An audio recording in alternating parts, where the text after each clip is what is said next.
Greetings and welcome to the broadcast. Well, here's a strange one, the Kandahar Giant. This thing's been featured quite a bit the last 5 or 10 years. If we were to Google or do a start page search, I'll do it for you right here at 2 or 3 deep, you'll see the same theme comes up, that the Kandahar Giant was indeed killed, according to reports by Special Forces. It killed multiple Special Forces soldiers and was flown out, and kind of almost like a Roswell, New Mexico thing. However, lately it's been coming up quite a bit, and people have been talking. Now, if we do a YouTube search, not a Google, but a YouTube search like this, I'll just give you a little sample of the first 2 or 3 pages. We'll look at this a little bit deeper. It's interesting. It could be either a Roswell, New Mexico thing, or there could be some truth to it. In fact, let's take a virtual trip over to Afghanistan to kind of set the stage here. When you land, you're going to go right down to the Kandahar area. There's a lot of mountains here where the Special Forces guys do their stuff. Go to the university, you kind of look in the background. This is not truly as rough as the mountains get. It gets a little worse than this. If we look around a little bit, the Kandahar area, we're going to see some dirt ground, some dirt sidewalks, and some nice-looking buildings. And then, of course, there's the feel-good photos put out by the military like this. That's not a giant. That's just a real tall, like a basketball player.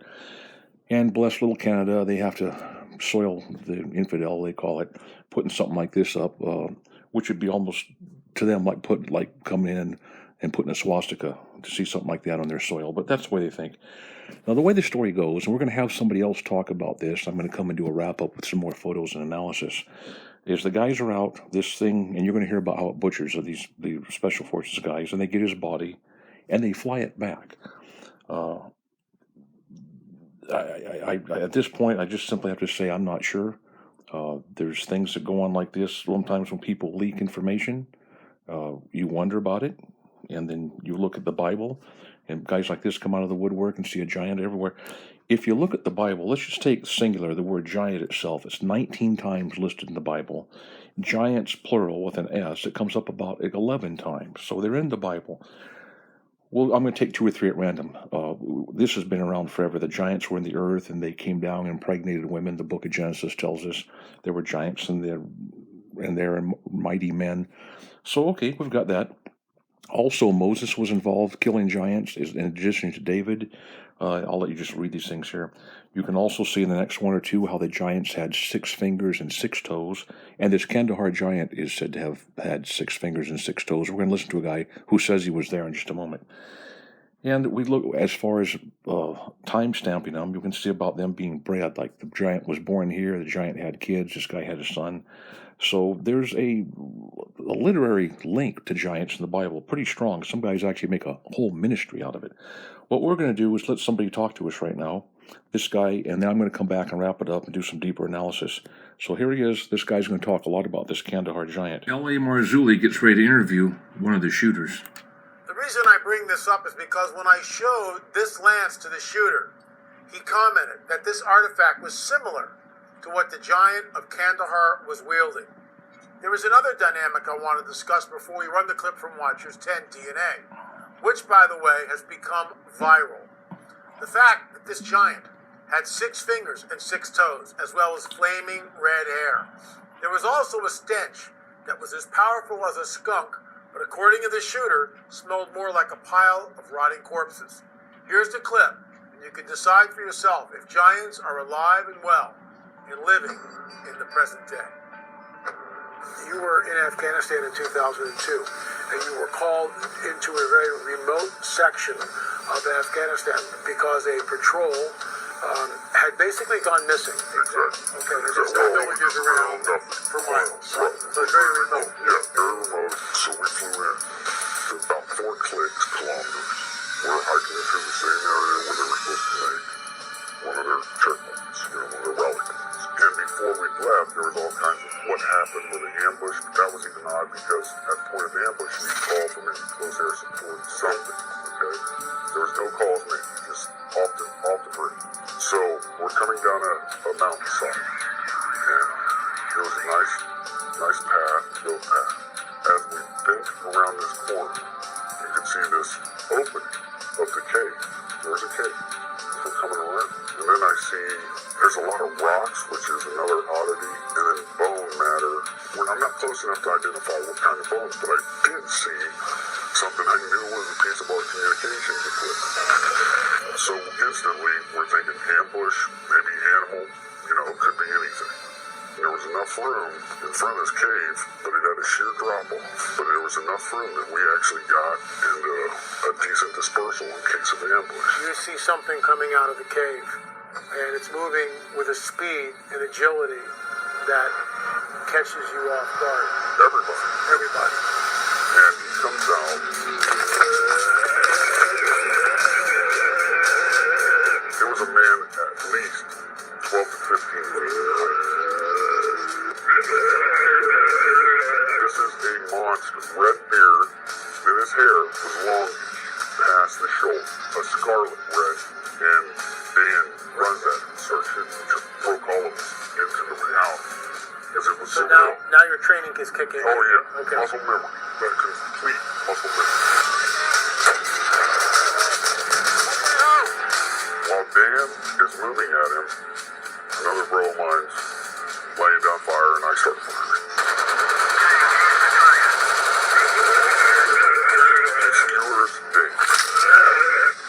Now got him on this pipe. It went through. He's still got him. And he's coming after more. We all just clicked in. I don't know what it was, but I remember we're all like, shoot him in the face. Shoot him in the face. Our weapons components were M4s. We had 308s. And we had Barrett 50s. This is sounding longer than it took. We're talking 30 seconds. And he's taking multiple hits. And is still moving. He talked about this giant being 1,100 pounds, anywhere from 10 to 15 feet long, and it was killed. It was apparently shot somewhere in a cave in Afghanistan, but before it was shot, it lunged at several of our troops, our soldiers. It may have even gorged somebody. It was just a bizarre story, and it just sounds like the Nephilim from the Bible. Anything of it, and come to find out that the person that they killed actually was 3 times the size of a man, had extra digits on their hand and digits on their feet, and had red hair, and a special unit had come in and wanted this target. When I arrived at the venue where I was speaking, I phoned Richard and I told him we had yet another witness to the giant story. The initial story that was told to us was related verbatim by this man as fact. We then interviewed both of these men for our film, Watchers 10 DNA. There was also a dynamic of the story that I want to point out to you, and it's this. A while back, I interviewed Chief Joseph Riverwind right here on PPS Report. The Chief and I spoke about what I have come to call the Nephilim Lance. This artifact was discovered in the backwoods of Michigan by an outdoorsman named Bob Shelley. Bob gave the original lance to the Chief, and I'm holding a reproduction of it, a 1-to-1 reproduction of it, here as I speak. This weighs about 8.5 pounds. It's very heavy, and when you take this and lash it to a pole, it would be very difficult for a 6-foot man to wield. And yet, just drop her in here with an actual biblical verse about the lance that Goliath, the giant that David killed in the Bible. What this guy's talking about, all these dimensions and weights seem to work out from what I can tell. Now, we've got another guy coming up here for a little bit more information. Then I'm going to come back and do some more analysis. Let's take a look at this thing. Rather than be somewhat peaceful, but I guess that comes with the territory. Dan was dead. Okay. And Wyatt is a good man. He's probably one of the best men I know, now dead. Before I'd left, they were already starting what they call a 9 line, which is a medevac request. They're sending out a medevac request, then all of a sudden it's not a medevac request. All of a sudden we had a helicopter show up because, like I told you, it was a large precipice and a sheer drop. So the helicopter just came up from the drop. They had dropped netting, which is like cargo netting. It's like squares, and we were told we had to bundle him up. And we get another bigger helicopter, but it's almost like a Jolly Green Giant used to look back in the day that could get, through this area. Because the mountains, you gotta remember, Chinooks could only go in certain places because they had enough lift. And so we got him on there. The thing was too big, we couldn't move it. It smelled worse than a skunk. A corpse that's been around for a while. really fell. Oh, it was like a combination because of the, how do you put that, the persistence of a skunk smell. But once the helicopter came in, dropped its little hook, and off he goes. The communication was sent out that we had a very large, possible human creature. There you are in the hills of Afghanistan. How many troop members are you with? We had 6 on my crew. When we say hills of Afghanistan, for us, we did not fly into the wilderness. We actually flew into a base. I guess this thing was transloaded out of the mountains by a CH-47. What I could see that it did have the 6 fingers. I remember taking my foot up and placing it up next to its foot, and it was extremely large. We estimated at about 12 feet, give or take. What I can tell you is the weight of the thing. Basically, it was approximately 1,500 pounds when it was getting on the aircraft. Now, if you take away the pallet weight and all the rigging that we had to hold this thing down, we figured it was around 1,100 pounds. Of course we're upset. That's a given. Okay. We lost a very good guy. But add to that, you're discussing something that even in our after-action report, they're saying rewrite it. And we had to rewrite it the way they wanted. How many fingers? 6 toes. 6 toes. And the nails were weird because if you see somebody that ever has, I don't know what it's called, but it's Like a fungus on their nails, how they get pointy and they're like gnarly. That's what they look like. As we showed you in the clip, the radio operator checked in and gave the report, and the unit was told to stand by as Central Command was about to dispatch 2 helicopters to them. They were told that the Giant would be loaded on one of the choppers, and then they would follow in the other chopper for debriefing. The shooter told us that when the chopper landed, they loaded the Giant into a very large cargo net. The first chopper towing the Giant left, and then they boarded the second helicopter and followed. When they returned to their base at the Kandahar province in Afghanistan, they were debriefed and told to keep all of this under wraps. They were forced to sign a non-disclosure agreement, which essentially would prohibit them from talking about this to anyone. It is with great reluctance on the shooter's part that he has come forward.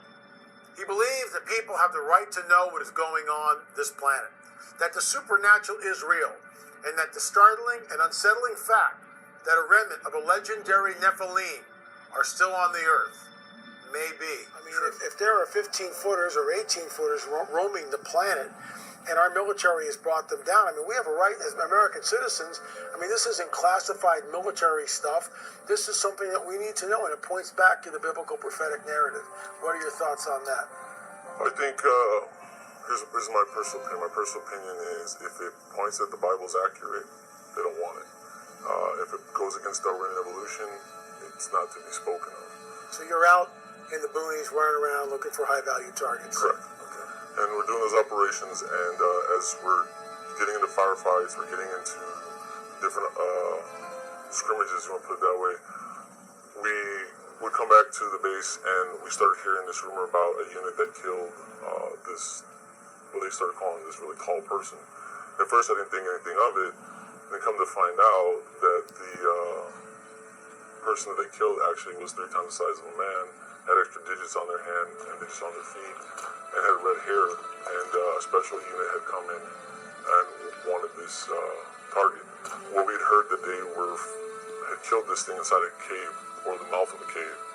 And it was common knowledge among the military to hear this. Now, when you say common knowledge, what do you mean? I mean, how does that work? Years later, come to find out when I had returned from Afghanistan and had met other military members that had not been there in the operations with me, if you would bring up the Giant of Kandahar, they knew about it. When you first hear it, you're thinking like, this has got to be a joke. This has got to be a hoax. But then after things go down a certain way and you keep hearing it, you start to realize it's not a joke. Okay, folks, you can see right here in the Bible, there's a spiritual dimension quite often to some of the things we're talking about, and spirits coming up, the Euphrates area.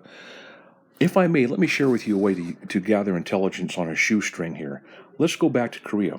Korea was a war that many people says you can't win it. We're ill-prepared. We have no national interest. There's no exit strategy. It'll be a bloodbath.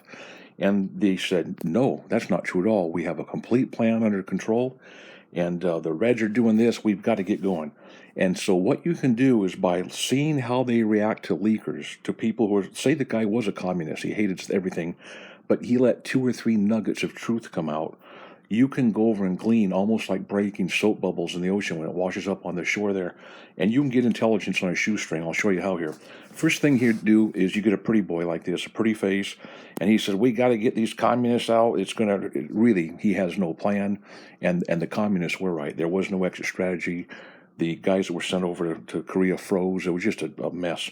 But you got to get helicopters. The first thing you do is you get helicopters. You get a big thing going like this, and then you have to start showing atrocities. And so you show some atrocities on the other side, like Cali during Vietnam and this guy. And then you show atrocities on the other side, like this guy being beheaded. And then you do what you promised you wouldn't do, is you rip the nation apart and you divide it to North and South Korea in this case. Next up, Vietnam. The people say, don't go over there. Don't go to Vietnam. We don't want you there. You're just going to rip it up. You have no compelling national interest. You're going to cut it in half. You're going to cause bloodshed on both sides and all kinds of bad stuff. So what you do, how did Vietnam and Korea get stopped? By leakers, by people who came back with the truth, and people who, like you're seeing on this YouTube thing, when you see people at Google, these guys are sources for this stuff. And they were right, weren't they? It was a quagmire. They did nothing but butcher people on both sides of the thing and split. How do you do it? Same old thing. You get a couple pretty boy faces. They get the helicopters, the dark helicopters. They do some strikes. Then they show the atrocities just like this on both sides. Stay with me now on this thing. But here a little different. My, what are we going to do? I'm into this thing. A lot of bloodshed. And so, if you can believe it, this next thing is a pathetic mission statement for the blood of 50 to 100,000 people dead, and to this day sprayed with Agent Orange. Isn't this pathetic? Read that. Well, when people question this mission statement, that's the kind of intelligence you want to file away and watch the blurb kind of grow, because unless you have a bank account or you have some resources, and you can follow stories like this from your armchair and gather the intelligence and keep notes. Well, let's do one more, shall we? How about Guatemala? Now you do this one with me. Well, the United States just went down to Guatemala and shot a bunch of kids up with syphilis, with gonorrhea, with hereditary, denied them medical care, called them prostitutes and everything else. Finally, when the United States got caught, they had to send Hillary Clinton down to apologize to Guatemala. Now, they say only 80 or 90 people were killed by these hellacious experiments. But how did it come out? How did the truth finally come out? Well, it came out with alternative sources like WikiLeaks, like leakers on YouTube, like leakers on Google. All this stuff got the truth out. Of course, it's quickly forgotten about. By the way, these guys were not disbanded. They're still alive and active today. Many people believe. And you would do well to pay attention to some of this stuff. May we do one more? But I'm going to show you how to get to the truth of the Kandahar Giant.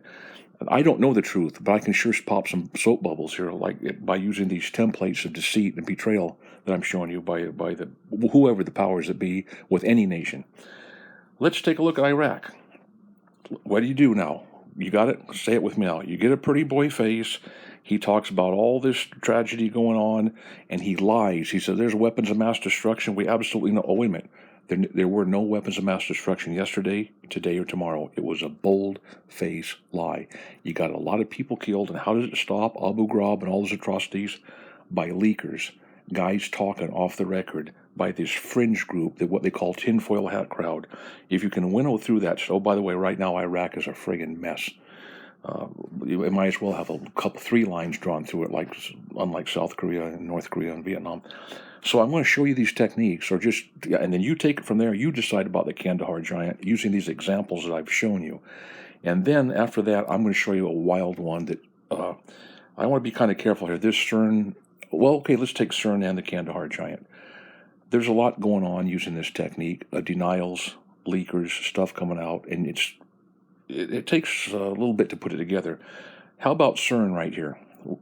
Fake human sacrifices or real human sacrifices, all kinds of occult rituals, witchcraft going in at the CERN Hadron Collider and the God particle and trying to open up. Well, this guy right here, he was paid to come over and perform a ritual at the CERN Collider during a time. Code of Mendes. There's a guy inside right down there that's wrapped up in simulated plastic like he's choking. They've got simulated naked bodies in a pool. This is CERN Hadron Collider stuff. And here what it is these, we're going to have somebody talk about these in just a moment. This god of death, the Shiva stuff. I think you're going to enjoy it. The light hits just right for the ritual at CERN. How about, then look at that thing. Now let's look at the deal. Is it a 666 conspiracy? We have people showing their logo means 666. I'm going to go ahead now and get ready to just actually let you take a look at some things. We're going to have somebody do some talking yet once again to help us look at this thing. Isn't this a monster? Right from the pit of hell, something like that. The god of Shiva, god of death, separating a man's soul and a woman's soul away from them. Here's the three things: Father, Son, Holy Spirit in them. You see the three faces there? Anyway, I'm going to have someone talk about some of this stuff, this CERN, and then we're going to go one more level deep, and then we'll let you do the analysis. You take these tools that we're talking about right here, and just by reading media reports and how the media, the controlled media, and how whoever's controlling the nations, and it could be in 1914 or 1974, how they react to this stuff. And by how they react to it, how you pop those soap bubbles of whistleblowers, that gives you kind of just a quick peek into the main line of the actual truth scenario. Take care. Let's get ready to take a look at one more. And here's the actual ritual.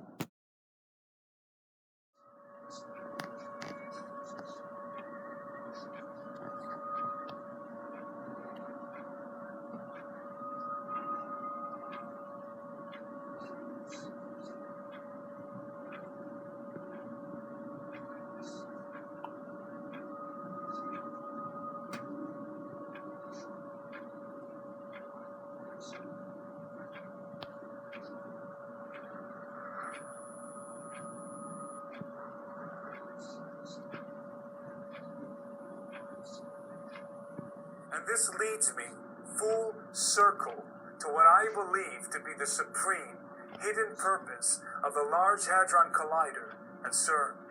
Recall that the Celtic deity Cernunnos, the horned lord of the underworld, represents the cycle of death and rebirth, of destruction and restoration. I believe that the Luciferian priesthood behind the thrones of the European Union and the United Nations intend to use CERN as the key to literally open the gates of hell in order to release the gods that have been imprisoned there, those fallen watchers and arcane entities bound with chains in the abyss of Tartarus. Their prime objective is the restoration of the Golden Age, when the gods mingled themselves with the seed of men, and their hybrid offspring ruled the earth. All of our research points inexorably to this grand conspiracy. It is my contention that the earth is even now being slowly terraformed via chemtrailing, HARP, and other such clandestine programs in order to reconstitute the conditions that existed on the planet before the flood of Noah, in anticipation of the hybrid race that is coming. Okay, here's a quick Bible verse. Talks about there are angels down there reserved in chains. Something's going to happen later on. We've been to Kandahar. We've showed you some tools.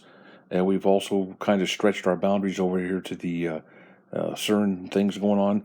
What I'd like to do right now, I'm going to close this part out early, and I'm going to put a tinfoil hat crowd thing on the right.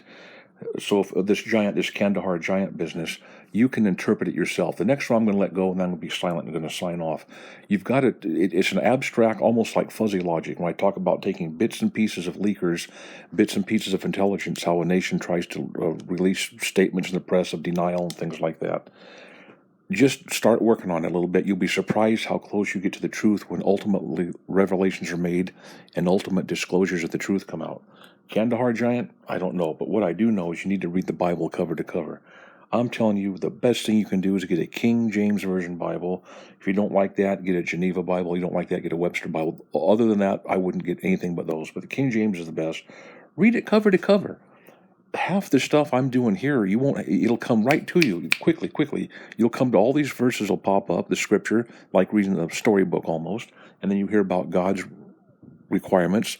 God has advice, and he has some requirements, and he has some rules and regulations. And so you can kind of decide for yourself. But there's what they call the born-again experience, and I apologize, it's just been twisted into a wet knot, so to speak. in most of the churches, pretty much in the United States, Canada, and out there now. You believe in Jesus Christ, what he did on the cross. It doesn't matter if that giant comes out or anything like that. Jesus, you died for me, just like the thief on the cross. Jesus, in a sense, I believe, I trust. Will you take me to heaven? Answer, yes. It's pretty simple. Folks, stand by and God bless you. Let's get a little bit more information for you.